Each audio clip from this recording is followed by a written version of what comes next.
Halo, perkenalkan nama saya Immanuel Antrak. Saya di video kali ini akan membahas tentang tipe penelitian dibedakan menjadi 3 macam, yaitu tipe penelitian hukum eksploratory, tipe penelitian hukum deskriptif, dan tipe penelitian eksplanator. Dalam penelitian hukum, tipe penelitian dapat dibedakan menjadi 3 macam, yaitu penelitian hukum eksploratory, penelitian hukum deskriptif, dan penelitian hukum eksplanatori. Setiap tipe penelitian memiliki tujuan pendekatan dan metode yang berbeda sesuai dengan kebutuhan penelitian hukum yang dilakukan. Berikut ini adalah penjelasannya. Pertama, penelitian hukum eksploratory.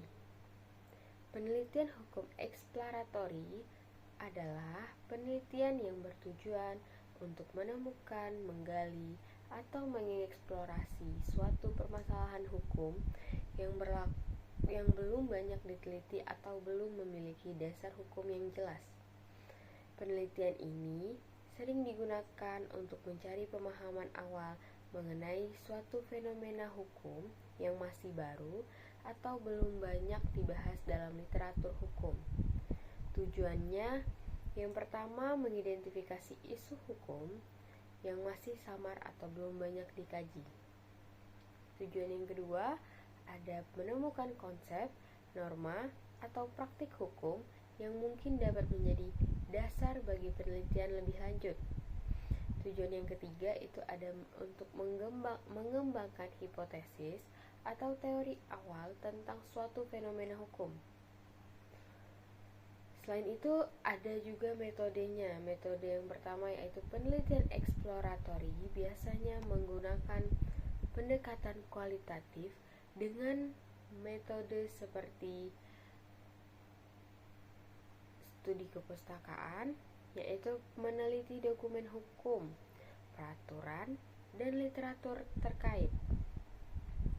Selanjutnya penelitian eksploratory menggunakan pendekatan kualitatif dengan metode lain juga seperti wawancara dengan ahli hukum seperti hakim, pengacara, jaksa, atau akademisi lain untuk mendapatkan pandangan awal dan observasi terhadap praktik hukum di lapangan, seperti bagaimana suatu aturan diterapkan dalam masyarakat atau institusi hukum. Contoh penelitian eksploratory yaitu pertama, eksplorasi konsep hukum dalam teknologi blockchain untuk kontrak pintar atau smart contracts.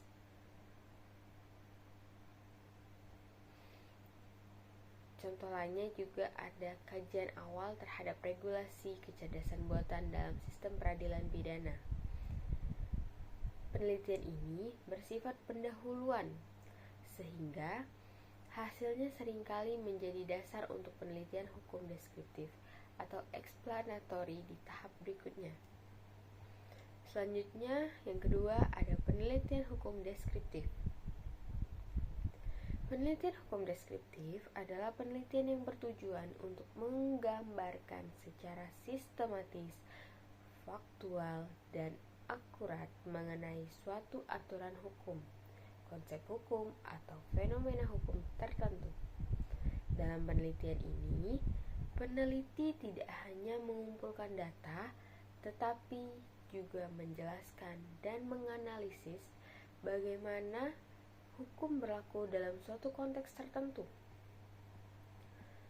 Tujuannya yaitu pertama untuk memberikan gambaran rinci tentang suatu peraturan hukum atau fenomena hukum dalam masyarakat.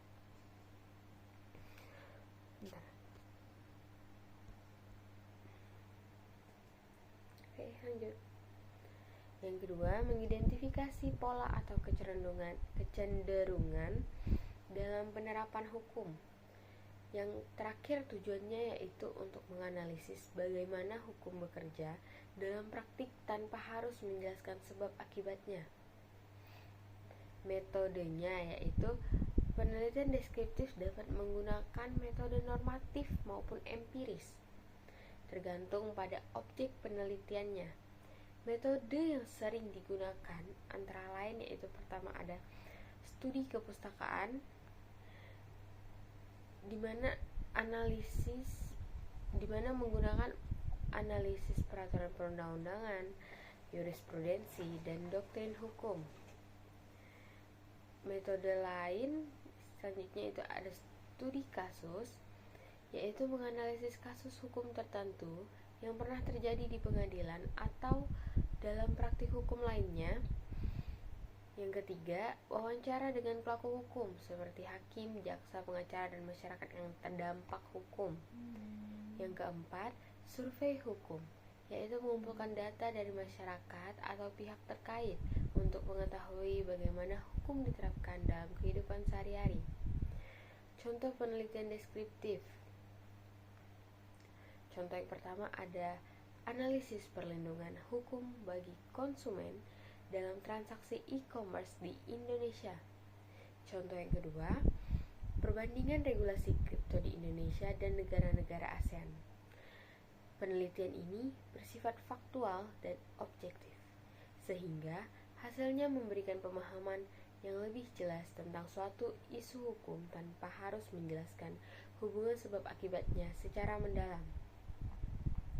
Yang terakhir nih, yaitu penelitian hukum eksplanatori.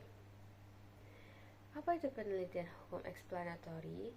Penelitian hukum eksplanatori adalah penelitian yang bertujuan untuk menjelaskan hubungan sebab akibat antara suatu peraturan hukum, konsep hukum, atau fenomena hukum dengan faktor-faktor lain yang mempengaruhinya. Penelitian ini lebih dalam dibandingkan penelitian deskriptif karena tidak hanya menggambarkan fenomena hukum, tetapi juga menjelaskan mengapa suatu hukum berlaku atau mengapa suatu permasalahan hukum itu dapat terjadi. Tujuannya yang pertama yaitu untuk menjelaskan hubungan kausalitas antara hukum dan faktor-faktor sosial, ekonomi, politik, atau budaya. Tujuan yang kedua yaitu untuk menguji hipotesis atau teori yang telah ada dalam konteks hukum tertentu. Tujuan yang ketiga yaitu memberikan pemahaman lebih mendalam mengenai dampak hukum, baik dalam tataran normatif maupun empiris.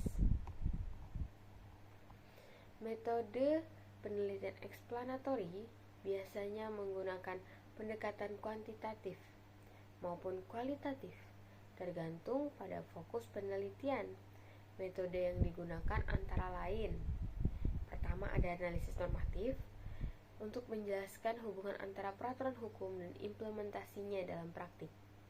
Yang kedua, analisis empiris seperti survei atau wawancara mendalam untuk mengetahui bagaimana hukum berdampak terhadap suatu masyarakat. Yang ketiga, studi komparatif untuk membandingkan efektivitas suatu sistem hukum dengan sistem hukum lainnya. Berikut ini ada juga contoh penelitian eksplanatori, yaitu yang pertama contohnya ada hubungan antara penegakan hukum lingkungan dan kepatuhan hukum dan kepatuhan perusahaan terhadap regulasi. Yang kedua, pengaruh putusan Mahkamah Konstitusi terhadap perubahan undang-undang di Indonesia. Penelitian ini tidak hanya menggambarkan hukum yang berlaku saja, namun juga menjelaskan mengapa dan bagaimana suatu fenomena hukum terjadi serta dampaknya dalam kehidupan masyarakat atau sistem hukum itu sendiri.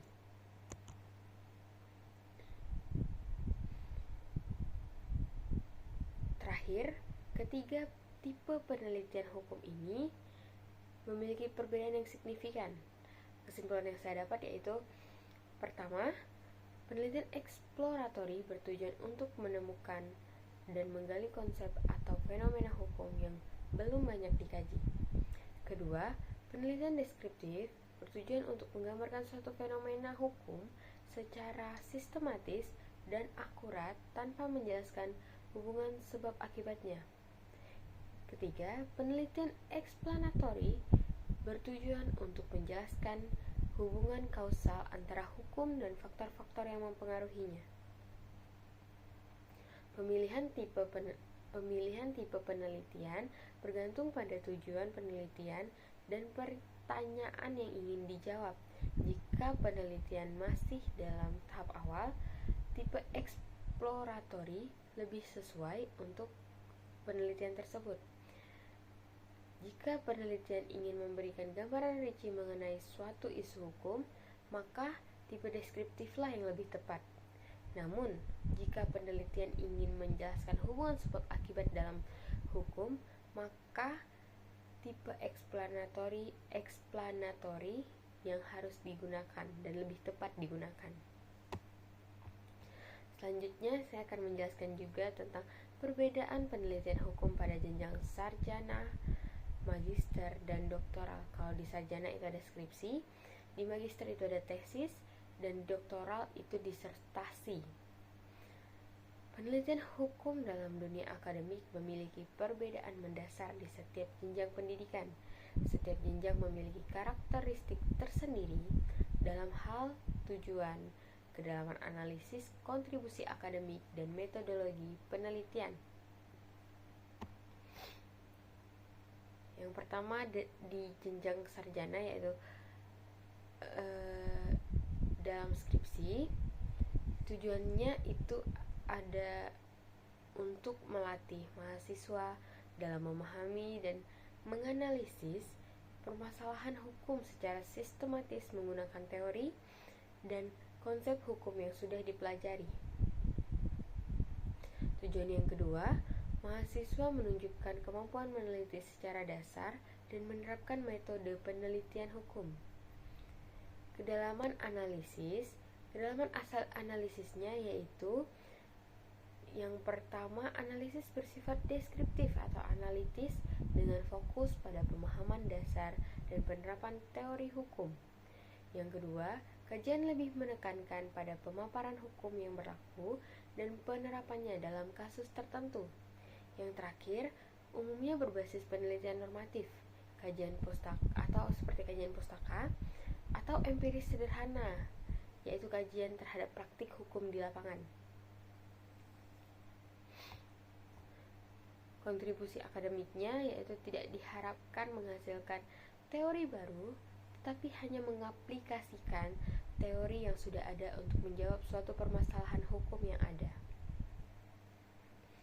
Metodologinya yaitu menggunakan metode penelitian hukum normatif atau studi literatur atau empiris sederhana. Metodologi yang kedua yaitu biasanya hanya menggunakan sumber sekunder seperti undang-undang, doktrin hukum, dan putusan pengadilan. Yang ketiga, pengambilan data primer itu jika ada ya. Biasanya terbatas pada wawancara atau observasi sederhana.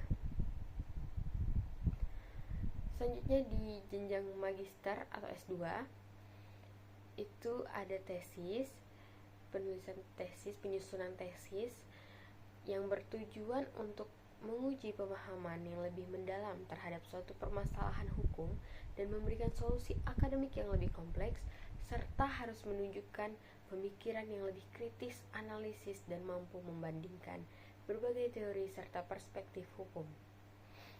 Kedalaman analisisnya di dalam tesis itu analisisnya lebih kompleks dibanding skripsi, dengan pendekatan yang lebih luas dan mendalam terhadap suatu isu hukum. Dan tidak hanya menjelaskan hukum yang berlaku, tetapi juga mengevaluasi, mengkritisi, dan menganalisis kelemahan atau kekurangan hukum yang ada. Terakhir juga bisa menggunakan pendekatan komparatif, historis, atau sosiologis untuk memahami perkembangan hukumnya. Kontribusi akademiknya yaitu tidak diwajibkan menghasilkan teori baru, tetapi diharapkan dapat memberikan temuan baru yang memperkaya pemahaman hukum, misalnya dengan menawarkan reinterpretasi terhadap suatu norma atau konsep hukum. Metodologinya pertama bisa menggunakan penelitian hukum normatif dengan pendekatan konseptual, historis, komparatif, atau analisis peraturan perundang-undangan. Yang kedua, bisa menggunakan penelitian empiris yang lebih kompleks dibanding skripsi, seperti wawancara yang secara mendalam atau studi kasus yang lebih luas.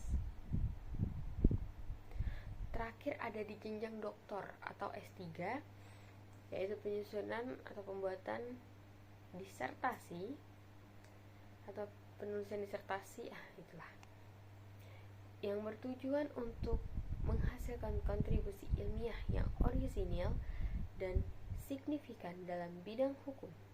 Tujuan yang kedua yaitu harus menghasilkan penemuan baru, baik dalam bentuk teori, konsep hukum, atau rekomendasi perubahan hukum yang fundamental. Tujuan yang terakhir yaitu untuk menunjukkan kemampuan untuk melakukan penelitian, yaitu untuk menunjukkan kemampuan dalam melakukan penelitian hukum yang mandiri dan memberikan sumbangan besar bagi ilmu hukum.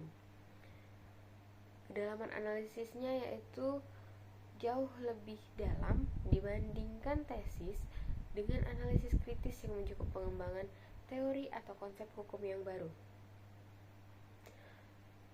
dan harus mengisi kesenjangan ilmiah atau gap analysis dalam bidang hukum tertentu, dan menggunakan pendekatan multidisipliner atau interdisipliner jika relevan. Kontribusi akademiknya harus memiliki novelty atau kebaruan baik berupa teori baru, paradigma baru dalam pemahaman hukum, atau solusi yang lebih inovatif terhadap permasalahan hukum yang lebih kompleks.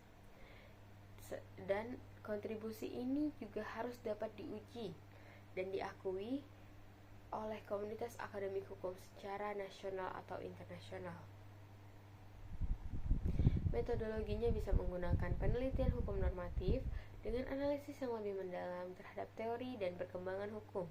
Bisa menggunakan penelitian hukum empiris dengan cakupan yang lebih luas, termasuk metode statistik atau pendekatan sosiologis yang lebih kompleks. Serta bisa bersifat interdisipliner, yaitu menggabungkan pendekatan dari ilmu sosial, ekonomi, politik, atau filsafat hukum. Kesimpulannya itu yang saya dapat, kalau skripsi yang ada di jenjang S1 atau sarjana yaitu berfokus pada pemahaman hukum dan penerapannya dalam kasus atau peraturan tertentu, sedangkan tesis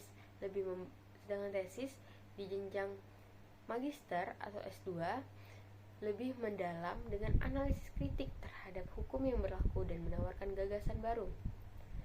Sementara di disertasi atau di S3 harus memiliki kebaruan ilmiah baik dalam bentuk teori, konsep, atau solusi hukum yang inovatif. Sekian penjelasan dari saya. Mohon maaf apabila ada salah kata. Saya ucapkan terima kasih.